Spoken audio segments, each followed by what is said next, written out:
ओम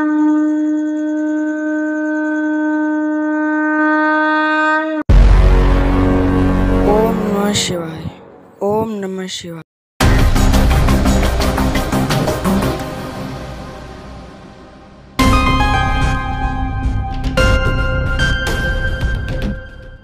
क्योंकि सनातन ही शाश्वत है, सनातन ही एकदम नीचे से एकदम ओरिजिन से आ रहा है, और उसमें फ्रीडम है, उसमें स्वतंत्रता है, और उसमें ऊपर जाने के चांस है। उसमें किसी को कोई बनाता नहीं है।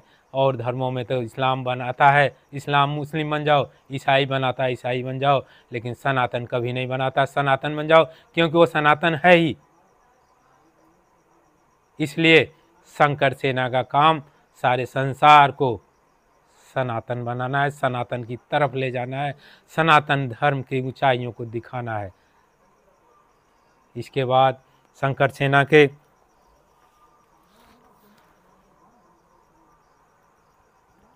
कहा जाता है, सब घट मोरा साइयाँ, खाली घटना कोई, बलिहारी व घट की जा घट पर घट हो। ये बात बतानी है। वह परम सत्ता, तुम कहाँ हीमेन में, कहाँ जन्नत की सोच रहे हो? सनातन कह रहा है परम सत्ता ही तुम्हारे अंदर विराजमान है। सब घट मोरा साइयाँ, खाली घटना कोई। घट माने शरीर। तुम शरीर का मतलब खाली मानव की शरीर से न लेना, कुत्ते की भी शरीर होती है, हाथी की भी शरीर होती है, बंदर की भी शरीर होती है, उसमें भी वही साइयाँ है। पेड़ की भी शरीर होती है, पेड़ का भी आकार होता है, वृक्ष का भी आकार होता है। और सच बात कहो कि निर्जीव का भी एक आकार है, सूरज चाँद तारों का भी एक आकार है। तो सब घट में हो रहा साइयाँ, खाली घट ना हो, बलिहारी व घट की जा घट पर घट हो। गुलाब के फूल में सुंदरता के रूप में प्रकट है, कुत्ते में उसके भौंकने के रूप में प्रकट है, सूरज में रोशनी के रूप में प्रकट है, ताप के रूप में प्रकट है, चाँद में शीतलता और रोशनी के रूप में वो प्रकट है, पेड़ों में फल के रूप में प्रकट है, हरियाली के रूप में प्रकट है, नदियों में कल कल करती बहाव के रूप में प्रकट है, निर्मलता के रूप में प्रकट है, झरनों में ऊपर से गिरते हुए आवाज़ के रूप में प्रकट है, पहाड़ों में सुंदरता के रूप में प्रकट है, संसार में समुद्रों में लहर लेते हुए के रूप में वो प्रकट है। तो सब घट मोरा साइयाँ, खाली घट ना कोई, बलिहारी व घट की जा घट पर घट हो। तुम इंसान हो, जिसमें जितनी क्षमता थी उस रूप में प्रकट हुआ। गुलाब में क्षमता थी फूल की सुंदरता के रूप में भगवान प्रकट हो जाए, उस रूप में प्रकट हो गया। लेकिन तुम मानव हो, कहा जाता है मानव देह देवन को दुर्लभ, ये सनातन संस्कृत कहती है। वह इसलिए कह रही है कि सब घट मोरा साइयाँ, खाली घटना कोई। तुम्हारे शरीर में वह परमात्मा ही प्रकट हो सकता है, वह परम सत्ता ही प्रकट हो सकती है, और तुम्हें उस अंतिम बिंदु तक ले जा सकती है जहाँ तक जाने के बाद कोई और बिंदु रह ही नहीं जाता है। ये ऊंचाई है सनातन संस्कृति की।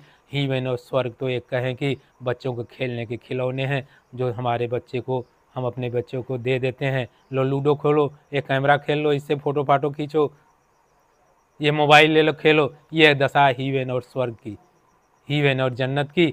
सनातन कहता है सब घट मोरा साइयाँ, खाली घट ना होए, बलिहारी व घट की जा घट पर घट हो। वह साइयाँ, वह शिव, शंकर भी नहीं, वह शिव की बात करता हूँ। वह सारे ब्रह्मांड को धारण करता है और सारे ब्रह्मांड में व्याप्त है। वह शिव को बन जाने की तुम्हारे में क्षमता है। इसलिए कहा गया सनातन की मानव धर्म देवन को दुर्लभ, मानव देह देवन को दुर्लभ। और तुम कहाँ जन्नत के सपने दिखा करके उनको इस्लाम कबूल करवा रहे हो? तुम कहाँ स्वर्ग के सपने दिला करके, हीमन के सपने दिला करके ईसाई बना रहे हो? और तुम कहाँ देवी देवता के सपने दिखा करके ब्रह्म कुमारी बना रहे हो?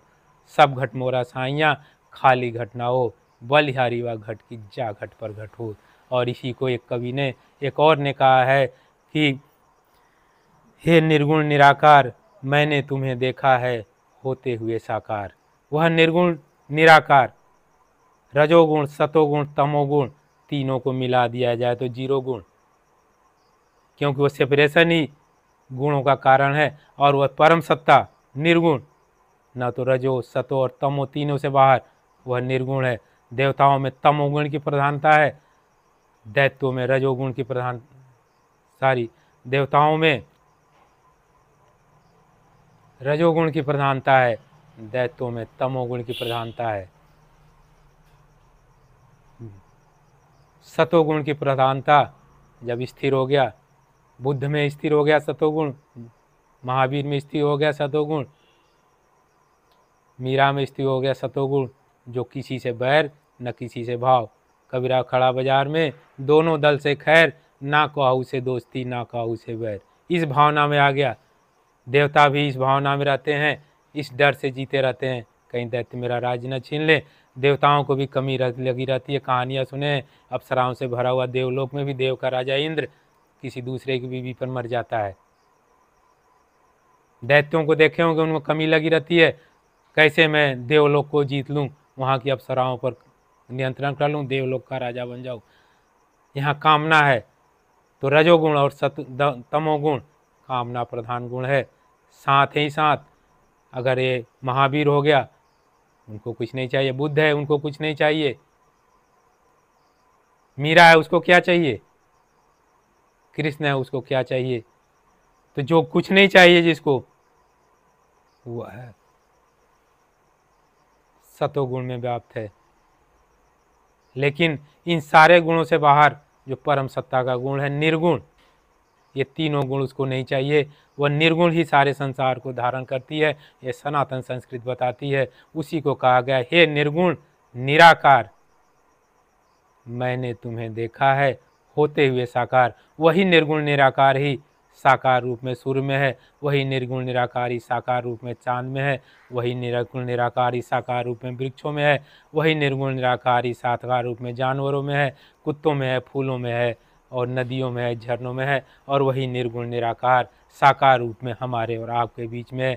इस तरह से देखा जाए तो न तो कोई इस्लाम है, न तो कोई मुस्लिम है, न तो कोई ईसाई है, न तो कोई जैन है, न तो कोई बौद्ध है, न तो कोई हिंदू है। सब उस निर्गुण निराकार के साकार रूप है। सनातन संस्कृति यही कहती है, सनातन धर्म यही कहता है। और शंकर सेना का काम क्या है? सारे संसार को ये बताना कि तुम्हारा कार्य क्या है, तुम कहाँ से हो। ना तो तुम ईसाई हो, ना तो तुम मुस्लिम हो, ना तो तुम यहूदी हो, और ना तो तुम कोई और हो। तुम तो वहाँ से हो जहाँ से परम सत्ता परिलक्षित होती है, जहाँ से परम सत्ता का वो चलता है। अब आते हैं, ये तो वैचारिक हो गया, जिसके कारण ये संसार, देशों के कारण, झंडों के कारण, बाउंड्रीज के कारण, धर्म के कारण, अहंकार, धर्म के कारण, ये जब कोई चीज़ सेपरेट होती है तो अहंकार होता है। देश की बाउंड्री बन गई, मेरा अहंकार हो गया मेरा देश। झंडा खड़ा हो गया, मेरा देश का झंडा, जहाँ मेरा आ गया वहाँ अहंकार। मैं मुस्लिम हूँ, मेरा धर्म, जहाँ मैं मेरा आ गया वहाँ अहंकार। मैं ईसाई हूँ, मेरा धर्म, जहाँ मैं और मेरा आ गया वहाँ अहंकार। तो इस अहंकार की टकराहट ही सारे संसार का विनाश का कारण बनती है। हमारे वैदिक देशों में, हमारे हिंदू सनातन में जाओ, राम और रावण के युद्ध को अहंकार का युद्ध बताया गया है। रावण को अहंकारी की संज्ञा दी गई और अहंकार का युद्ध ही बताया गया। सारा संसार का विनाश इस अहंकार के कारण ही संभव है। और अहंकार का सेपरेशन, अहंकार का जन्म तब होता है जब मैं कहता हूँ मैं ईसाई, जब मैं कहता हूँ मैं मुस्लिम, जब मैं कहता हूँ मेरा ये देश, जब मैं कहता हूँ मेरा ये झंडा। ये अहंकार के स्रोत हैं। इस अहंकार के स्रोत को गिरा देने का काम शंकर सेना का काम है। इसलिए Shankar Sena, no army no boundary to save the earth. सनातन संस्कृत, सनातन धर्म की फिलॉसफी ही सारे संसार को सर्वे भवन्तु सुखिनः सर्वे सन्तु निरामया के बात देती है। सारे संसार को सुखी और सारे संसार को निरोगी देखना चाहती है। ये सनातन संस्कृति करती है, और कोई संस्कृति नहीं करता है। तो इस तरह से वसुधैव कुटुम्बकम की भावना से सारे संसार को अपना मानने की क्षमता यदि किसी में है तो वह है सनातन संस्कृति में। और सनातन संस्कृति के वाहक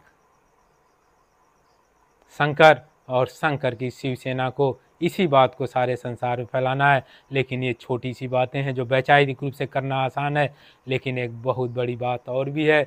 एक बहुत बड़ा युद्ध और चल रहा है जो शंकर सेना को करना है, जो आप नहीं देख सकते। लेकिन आज करौली शंकर महादेव दरबार की जय हो, वहाँ जाओ तो उस युद्ध को आप देख सकते हैं कि कितने बड़े पैमाने पर युद्ध चल रहा है। सारे संसार को बचाने के लिए नकारात्मक शक्तियों का कितने बड़े पैमाने पर संहार हो रहा है।